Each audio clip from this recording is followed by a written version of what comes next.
ये जो river side है ये एक्चुअल में ताजमहल की फ्रंट साइड है। किला का जो टॉम्ब है वो ताजमहल से पहले बन गया था और वहीं से आइडिया आया था कि ताजमहल को ये डिज़ाइन दिया जाए।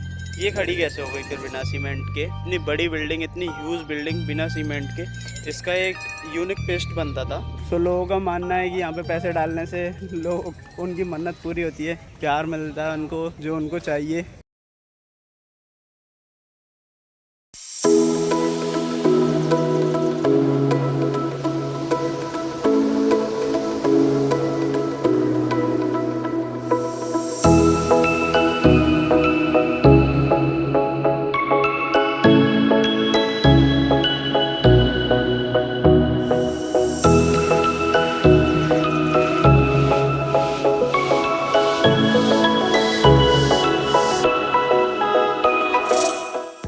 हे guys, welcome back to my blog. My name is Raghav and you are watching mister NEET blogs.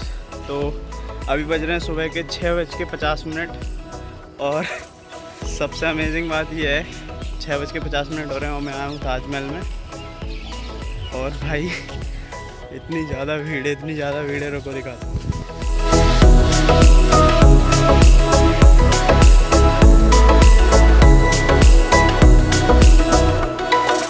मैं घर से निकला था 6 बजे, सनराइज़ था 6:35 का दिखा रहा था। तो मैं आया था, मैं 6 बजे निकल गया था घर से और यहाँ पे एंट्री लेते लेते 6:50 हो गए। और अभी आप मेरे पीछे देख सकते हो ये ताजमहल का गेट है। चलो अंदर एंटर करते हैं और आपको दिखाते हैं।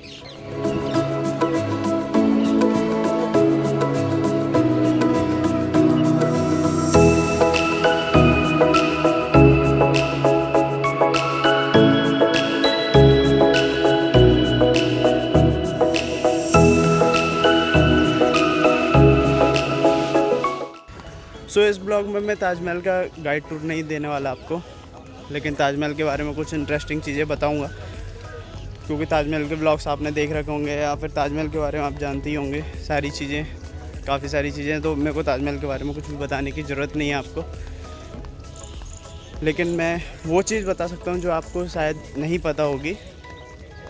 तो अभी मैंने इस वाले गेट से एंट्री ली अंदर और अंदर आ गया हूँ। भीड़ काफ़ी यार सुबह सुबह भी।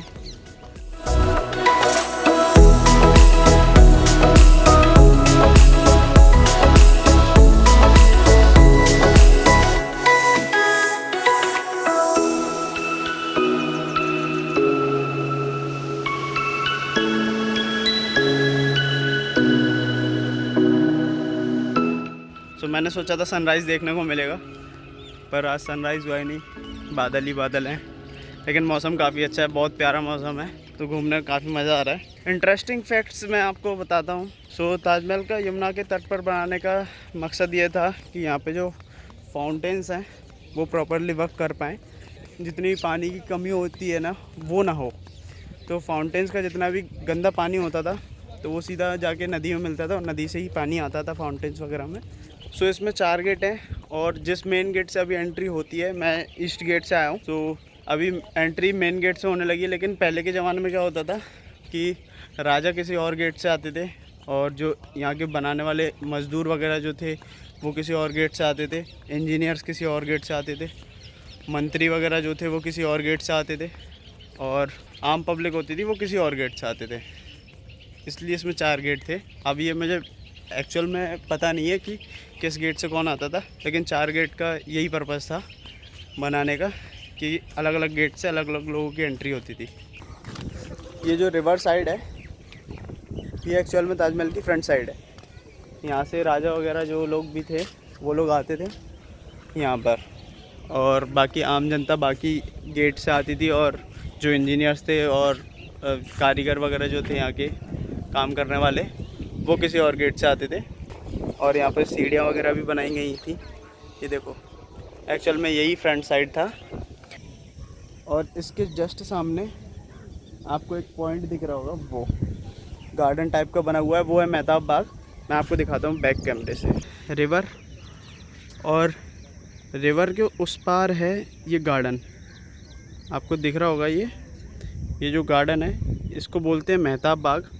और ये जो पॉइंट है ना, ये था ब्लैक ताजमहल का फाउंडेशन। यहाँ पर बनना था ब्लैक ताजमहल, लेकिन ब्लैक ताजमहल बन नहीं पाया था क्योंकि ताजमहल को बनाने में इतना पैसा ज़्यादा खर्च हो गया था, इतना ज़्यादा पैसा खर्च हो गया था कि जब ब्लैक ताजमहल बनाने की बात आई तो औरंगज़ेब ने अपने पापा जी को ही हाउस अरेस्ट कर दिया था, मतलब नज़र बंद कर दिया था, पूरा बंद कर दिया था, कैद कर दिया था शाहजहाँ को, और उनको एक ऐसी जगह पे रखा था जहाँ से ये ताजमहल उनको बराबर दिखता रहे। औरंगज़ेब इतना क्रूर इंसान था कि उसने अपने पिताजी को ही हाउस अरेस्ट कर दिया था, और ब्लैक ताजमहल इससे भी ज़्यादा अच्छा बनने वाला था जो कि नहीं बन पाया।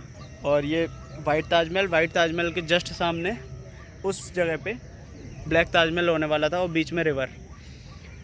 अगर वो भी होता तो कितना ही अच्छा लगता है यार ये, लेकिन ठीक है, एक काफ़ी है। आपको पता होगा कि ये बिल्डिंग 1631 में बनना स्टार्ट हुई थी, 1658 में बन के तैयार हुई थी, लेकिन काफ़ी लोगों को ये नहीं पता होगा कि सीमेंट का जो इन्वेंशन हुआ था वो 1711 में हुआ था। 1711 में सीमेंट का इन्वेंशन हुआ था। और अब सोचने वाली बात यह है कि ये खड़ी कैसे हो गई फिर बिना सीमेंट के, इतनी बड़ी बिल्डिंग, इतनी ह्यूज बिल्डिंग बिना सीमेंट के। इसका एक यूनिक पेस्ट बनता था जिससे दो पत्थर जोड़े जाते थे, और वो पेस्ट इतना मजबूत होता था, वो पेस्ट बनता था गुड़ से, बतासे से, बेलगिरी के पानी से, उड़द दाल से, और काफ़ी सारी चीज़ें होती थी, उनसे ये पेस्ट बनाया जाता था और उन पत्थर को जोड़ा जाता था, और फिर ऐसी चीज़ें बनती थी जो कि अभी तक खड़ी हुई हैं। भूकंप, बिजली कुछ भी गिर जाए इस पर कुछ नहीं हो सकता इसका। तो इसमें पत्थर भी काफ़ी सारे ऐसे यूज़ हुए हैं जो बहुत रेयर पत्थर हैं, इंडिया में मिल ही नहीं सकते, बाहर से आए थे ये सारे पत्थर, मतलब दुनिया भर के सारे स्टोन्स इसमें लगाए गए हैं। सो कमेंट करके बताना ये वाला आपको फैक्ट पता था या नहीं पता था कि सीमेंट 1711 में इन्वेंट हुई थी, और ये एक अनोखे पेस्ट से बना था ताजमहल। ये आई थिंक काफ़ी लोगों को नहीं पता होता। तो इसमें सीढ़ियाँ बनी हुई हैं और पैसे पड़े हुए हैं बहुत सारे। लोगों ने इसमें पैसे क्यों डाल के रखे हैं वो भी बताऊंगा। सो लोगों का मानना है कि यहाँ पे पैसे डालने से लोग, उनकी मन्नत पूरी होती है, प्यार मिलता है उनको जो उनको चाहिए। सच्चे प्यार की तलाश में लोग यहाँ पे ना पैसे डालते हैं, मन्नत मांगते हैं। भाई ऐसा कुछ नहीं होता, बस ये आने जाने के लिए पहले थे, ये जो सीढ़ियाँ बनाई गई हैं ये पहले आने जाने के लिए थे, अब मन्नत मांगने के लिए है। मैं कर रहा हूँ धूप का इंतज़ार। मैं सोच रहा हूँ थोड़ा सा सन निकले तो इसका कलर चेक करेंगे। हाँ, आपको कलर के बारे में नहीं पता होगा, इसके 4 कलर चेंज होते हैं। 4 कलर ऐसे चेंज होते हैं, एक येलोइश होता है, एक ब्लूइश होता है, और एक दूध वाला वाइट होता है, और एक ये कलर है जो कि वाइट है। इससे भी ज़्यादा वाइट होता है वो वाला दूध वाला जो वाइट होता है। सो ताजमहल का इन्वेंशन अगर आप कह सकते हैं, या फिर जो आइडिया कह सकते हैं, वो आया था इत्मदुद्दौला के टॉम से, जिसको बेबी ताज भी कहते हैं यहाँ पर, और ज्वेल बॉक्स भी कहते हैं। सो इत्मदुद्दौला जो टॉम है यहाँ पर आगरा में, उस टॉम के स्ट्रक्चर को लेकर इसके स्ट्रक्चर का आइडिया आया था, क्योंकि इत्मदुद्दौला का जो टॉम बना हुआ है वो ऑलमोस्ट ताजमहल के जैसा ही बना हुआ है, मतलब ताजमहल उसके जैसा बना हुआ है। हालांकि वो इत्मदुद्दौला का जो टॉम है वो ताजमहल से पहले बन गया था, और वहीं से आइडिया आया था कि ताजमहल को ये डिज़ाइन दिया जाए। और अभी मैं वेट कर रहा हूँ कि यार धूप आ जाए, धूप नहीं आ रही। सो मेरा मेन पर्पस सुबह सुबह आने का ये था कि सनराइज़ देखना था, मुझे देखना था कि सनराइज़ में ताजमहल दिखता कैसा है। तो उसको नेक्स्ट टाइम के लिए छोड़ते हैं और निकलते हैं यहाँ से। अब मैं वापस जा रहा हूँ घर, और अब सन निकला है, देखो अब थोड़ा सा सन निकला है अभी, लेकिन मेरी ट्रेन है ग्वालियर की 9:30 बजे, इसलिए मुझे निकलना पड़ेगा। और अभी समय हो रहा है 8 बज रहे हैं, मेरे को बहुत तेज़ी में जाना पड़ेगा। और अब देखो भाई भीड़, जब मेरा वापस जाने का टाइम हो गया, अब लोग आना शुरू हुए हैं, कितनी भीड़ हो रखी है देखो। लेकिन अब भीड़ 7 बजे भी थी, और मुझे घूमते घूमते 1 घंटा हो गया, और अभी भी देखो कितनी सारी भीड़ है। हाँ भाई अब आ रहा है ना, देखो लुक। भाई यार सन ने आने में देर कर दी, मेरी अगर ट्रेन नहीं होती ना तो पक्का और रुकता और शॉट्स लेता, क्योंकि अब जो दिख रहा है ना वो काफ़ी अच्छा दिख रहा है यार। लेकिन ट्रेन है 9:30 बजे, निकलना पड़ेगा मुझे। नेक्स्ट टाइम पक्का आऊँगा और सुबह 6 बजे फिर से आऊँगा, क्योंकि मुझे सनराइज़ देखना है यहाँ का। मॉर्निंग वाइब्स है ना यहाँ की, वो अल्टीमेट है। मज़ा आ गया घूम के, बहुत अच्छा लगा, बहुत अच्छा। अगर आप लोग भी आ रहे हैं तो मॉर्निंग में आना और या फिर इवनिंग में आना। दोपहर में आने का कोई सेंस नहीं है, पहले तो भीड़ होती है और सही से घूम भी नहीं पाते।